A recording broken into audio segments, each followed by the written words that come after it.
In Double Exposure, Max will have the ability to travel between two different realities, but you might be surprised to learn she's always been able to do this, and it's a perfect evolution of her power.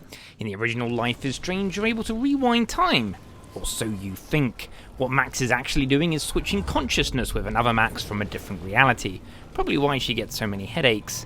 This is confirmed in the game itself, when Max tells Chloe she's about to forget everything she just told her. I'm afraid I'm fucking up all these alternate realities.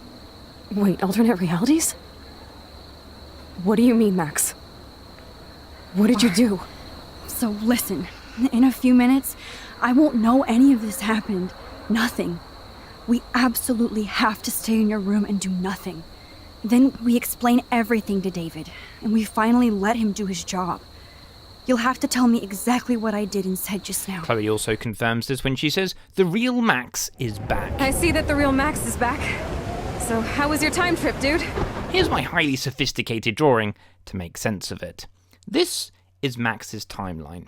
She goes back into the past to save William, but this creates an alternative future in the same way that it does in Back to the Future. Prior to this point in time, somewhere in the past, the timeline skewed into this tangent, creating an alternate 1985. This, of course, is the butterfly effect, and every time Max goes back in time to change something, she splits the timeline.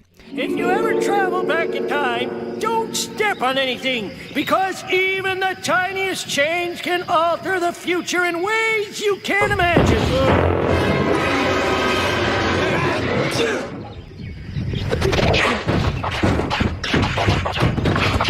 This is gonna cost me. The time she came back from continues with whatever consequences she's left it in. For example, when she takes Frank's keys and goes back in time, she leaves the body of this Max and enters another.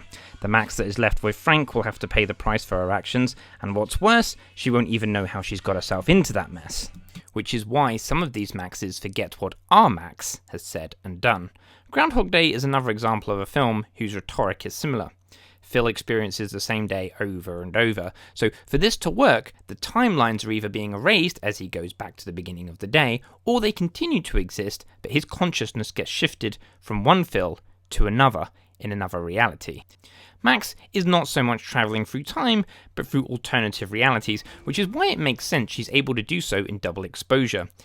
The only difference now is that she's not free to choose the time she enters the alternative reality, and to be fair, she could only really choose up to a couple of minutes into the alternative reality's past anyway.